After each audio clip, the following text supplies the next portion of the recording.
जय श्री राम भाई। यार, एप्स्टेन जो फाइल आई है, ठीक है, उससे क्या हो रहा है ना कि जितनी वीडियो देख रहे हैं ना, जितना पर वीडियो देख रहे हैं उतने ही राज खुल के आ रहे हैं सामने। एक मैंने वीडियो देखी जिसमें एक बच्ची को, जिसमें अपन कपड़े धोते हैं ना, उसके अंदर डाल के और उसको रोल कर दिया, मतलब पूरा पीस पीस होगा ऐसा। शॉर्ट वीडियो थी इंस्टाग्राम पे, वो मैंने देखी। अब इसमें आप क्या कर लोगे, इसमें मैं क्या कर लूँगा, इसमें मतलब कौन है क्या ही कर लेगा।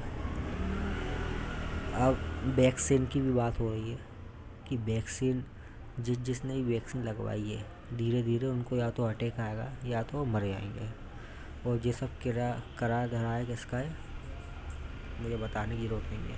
किसने चाइना का खेल रहा था कि चाइना ने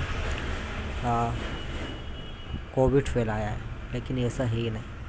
चाइना ने नहीं फैलाया। वो अभी भी प्रूफ ही कर रहे हैं कि हमने ये कोरोना नहीं फैलाया। ठीक है, कोरोना ने, मैं नाम नहीं लूँगा, कोरोना किसने फैलाया है जिसका इस फाइल के अंदर नाम आया है। ठीक है, डोली चाय वाला से कौन आया था मिलने, डोली चाय वाला से कौन मिलने आया था, उसके ही ज़रिए इन लोग की एक प्लानिंग थी कि जो अर्थव्यवस्था बिगड़ रही है, मतलब इसको क्या करना है। इनने सोचा कि आबादी कैसे कम करें, तो इनने वायरस फैलाया। और खुद ही पहले तो इनने वायरस फैला के आधी से ज़्यादा पॉपुलेशन को मार डाला। ठीक है, उसके बाद इनने क्या करा, जो वैक्सीन बनाई है, जैसा मैं वीडियोस में देख रहा हूँ, जैसा मैं सुन रहा हूँ, मैं सिर्फ उसके हिसाब से ही बोल रहा हूँ। ठीक है, आई होप कि मैं गलत हूँ। ठीक है, कि मैं गलत हूँ, 100% मेरी बात गलत निकले। मैं ये चाहता हूँ कि इन लोगों ने वैक्सीन भी उन्हीं ने बनाई जिनने कोविड फैलाया। कोविड फैला के पहले तो उन्होंने सबको ख़त्म कर दिया। ऐसी अफवाह उड़ा दी कि यदि वैक्सीन नहीं लगवाओगे तो मर रहे हैं। तो सबने डर के वजह से वैक्सीन ऑलमोस्ट सबने लगवाई। और उन लोग को मैं बोलूँगा जिनने वैक्सीन नहीं लगवाई, आपने बहुत सही करा। हमने भी वैक्सीन लगवाई भाई, सबने लगवाई है। बड़े बड़े यूट्यूबरों ने, बड़े बड़े फिल्म स्टारों ने वैक्सीन लगवाई है। ठीक है, तो अब क्या है ना, जिनको मरना था वो तो मर गए। अब आप और मैं और सबने जिसने वैक्सीन लगवाई है, कभी ना कभी आपको अटैक आएगा या मुझे अटैक आएगा या हमको कुछ ऐसी। मैं ये बोल रहा हूँ कि देखो, मरना तो एक दिन है ना। पर ये ना कि धोखाधड़ी हो रही है ना आज। अपन सोच रहे हैं कि भाई वैक्सीन लगा के अपन बच गए, ठीक है, लेकिन भाई ये दुआ है भगवान से कि ये खबर ही झूठी निकले। खबर तो क्योंकि बहुत फैलती है, खबर झूठी निकली तो अच्छी बात है। बाकी यार वैक्सीन यार अब होता है कि एहसास किया वैक्सीन गलत लगवा ले, ये बात सुन के। और जो अभी ये एशियन फाइल वगैरह आई ना, कुछ नहीं होगा भाई। ठीक है, करने वाले कर दिए और अभी भी यही अय्याशी चल रही होगी। ठीक है, कुछ नहीं होगा। बस ये बहुत कांड हुए ना, उनमें से भी ये एक कांड है। बस कुछ टाइम आने पे ये खबर भी दब जाएगी और ये सब भूल भी जाएंगे। फिर वही क्रिसमस, वही, है ना। कुछ नहीं होता भाई, पैसा अहम है, सब सही हो जाता है, पैसा फेंक जाता है ना। आपको दिखाया उतना जा रहा है जितना वो चाहते हैं कि आप सिर्फ इतना ही देखें। समझ रहे हो बात। अब उससे बात ये कि भारत में, ठीक है, भारत के अंदर अब बहुत तेज़ी से अब एक ना, अब ना सरकार भी अब ना वीडियो तो खेलने लगी। सिर्फ उनका एक वो है, लोकेशन नहीं भेज रही है, नहीं तो वो लोकेशन लोकेशन भी खेलने लगेंगे।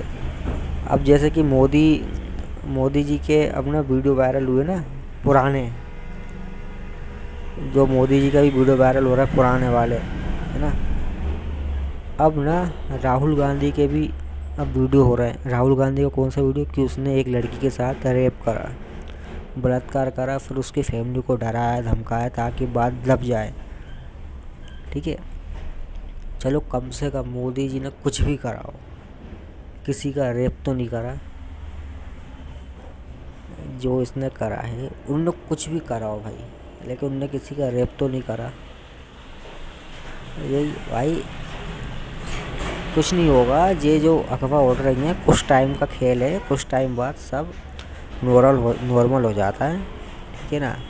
अब जैसे कि देखो, अब जैसे कि ना अटैक है, अब किसी को वैसे भी अटैक आएगा ना, नॉर्मल भी, तो भी इंसान का शक कहाँ जाएगा, वैक्सीन के ऊपर। हाँ, तो भी इंसान का शक कहाँ जाएगा कि वैक्सीन के वजह से हो रहा है, कि वैक्सीन के वजह से ही जैसा हो रहा है। पर देखो यार, खबर झूठी हो वो ज़्यादा अच्छा है। और जो गांव के लोग हैं ना, जो तौलिया डाल के चलते हैं, पजामा पहनते हैं, इंसान उनको ढोर गवार समझते हैं ना, तो वो लोग बहुत समझदार हैं कि उन लोगों ने वैक्सीन नहीं लगवाई। कई लोग हैं भाई, कई लोग हैं जिनने वैक्सीन ही नहीं लगवाई। ठीक है, इसलिए अपने आप को ज़्यादा सियाड़ा समझना बेवकूफ़ी होती है। अच्छा है कि ना हो ऐसा। ठीक है, बाकी ये है कि जिसने फैलाया उसने ही वैक्सीन बनाई। ठीक है, आबादी तो कम हो ही रही। हाँ, एक बात,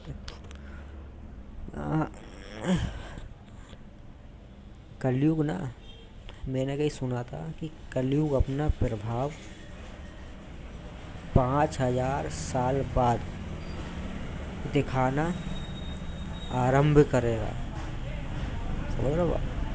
और ये हो क्या हो रहा है, कलयुग को स्टार्ट हुए कितना टाइम हो गया, 5000 साल बीत गए।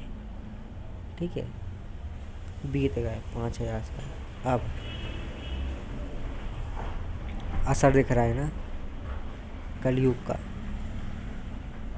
ठीक है, अब कई लोग खुश हो जाएंगे कि अरे अब कल की अवतार होने वाला। नहीं भाई, भगवान जी ने तो कितनी बार अवतार ले लिया यार, तुम लोगों को बचाने के लिए, तुम लोगों को जगाने के लिए। कभी चंद्रशेखर आज़ाद जी के रूप में, कभी भगत सिंह के रूप में, कभी छत्रपति शिवाजी के रूप में, कभी उनके पुत्र संभाजी के रूप में। कौन है, भगवान विष्णु ही तो हैं। कौन है, भगवान विष्णु ही तो अवतार लिया था। छत्रपति शिवाजी किसके भक्त थे, माँ जगदम्बा के, महादेव के। आप एक चीज़ नोटिस करना, जब भी शिव जी का अवतार होगा, शिव जी या हनुमान जी किसके सदा रहो, हनुमान जी किसके दास हैं, राम जी के। सदा रहो रघुपति के दासा। तो और जब परशुराम जी हैं, परशुराम जी किसके अवतार हैं पता है, भगवान विष्णु के। वो किसके दास हैं, किसकी आराधना करते हैं, पूजा करते हैं, वो करते हैं महादेव की। जब भी महादेव यदि उनका अवतार, मतलब उनका अंश आएगा, अवतार होगा, तब वो विष्णु जी के सेवक रहेंगे। कोई जब विष्णु जी का कोई अवतार है, वो महादेव के सेवक रहेंगे, उनकी आराधना करेंगे, पूजा करेंगे। ठीक है, तो यही है। उनने तो कितनी बार भाई ले लिया जन्म, कितनी बार, और अभी भी इसी किसी रूप में लेंगे। वो रूप होगा जो लिखा हुआ है अपने ग्रंथों में। बाकी ऐसा नहीं है कि उनने अवतार नहीं लिया होगा या फिर उनका कुछ नहीं करा होगा। समझो बात, बस बात यह है कि आपकी आँखें खुलती हैं कि नहीं खुलती हैं, समझ रहे हो बात। बस आप अभी भी वही पिज़्ज़ा, मोमोस और इन्हीं सब में उलझे रहो, समझे बात। अपने भगवानों को, अपने ग्रंथों को साइड में फेंक दो। वो एक चूतिए की बात मान के रहो कि भगवान जैसा कुछ नहीं होता, सब साइंस है भाई। साइंस को पैदा किसने करा है? हमारे ग्रंथों ने। साइंस कहाँ से आई? हमारे ग्रंथों से। वो यहीं से चोरी करके अपने इधर ले गए और वहाँ पे उसे पॉलिश करके, पता है अपने इधर से जब ना अपना विश्वविद्यालय था, जब वो जल गया और जहाँ से सबको चोरी करके ले गए, हमारे पास क्या बचा? कुछ भी नहीं। अनपढ़ हो गया, ज्ञान बचा ही नहीं, सब कुछ चोरी हो गया। जब ज्ञान नहीं बचा तो वहाँ से पॉलिश करके आया तो अपन को ऐसा लगता है कि भाई हमारे ग्रंथों में कुछ है नहीं, बस जाइए अगरबत्ती घुमाते रहो, दिया जलाते रहो, पूजा पाठ करते रहो, बस जाइए। इंसान भगवान को सिर्फ इतनी समझाए, ना उसने गीता पढ़ी, ना भागवत पढ़ी, कुछ नहीं करा, ना अपने वेदों को समझा। सिर्फ किसी ने बोला कि वो तुम्हारा बाप अनपढ़ है, मेरा बाप पढ़ा लिखा है, तो मेरा बाप की बात मानो। यही हुआ है। आपका बाप कौन है? आपके पूर्वज बहुत ज्ञानी थे, बहुत महान थे, जिन्होंने वेद लिखे हर चीज़, और तुम उनको अपना रहे हो। ठीक है, ठीक है, सब बहुत ही कही सुनी बातें हैं जो मैं बोल रहा हूँ। ठीक है, बस यही है कि वैक्सीन लगवाई थी, अब जो हो रहा है, अब 5000 साल हो चुके हैं। अब आपको बचने का सिर्फ एक ही तरीका है, रामायण पढ़ो, महाभारत पढ़ो, अपने वेदों को समझो, अपने गुरुओं की बात मानो, किसी के साथ न गलत करो। बहुत ही आसान तरीका है कलयुग से बचने का, बहुत ही आसान है। आपको कुछ नहीं करना, सिर्फ किसी का बुरा नहीं करना है, ना किसी बुरी चीज़ों को हाथ लगाना है। दारू शराब जुआ सट्टे से दूर रहो, बहुत आसान है इससे बचना। कलयुग कुछ नहीं है, बहुत अच्छा युग है ये कलयुग, बहुत अच्छा युग है। बस खाना तो आपको खाना है ना, समझे बात। ठीक है, जय श्री राम।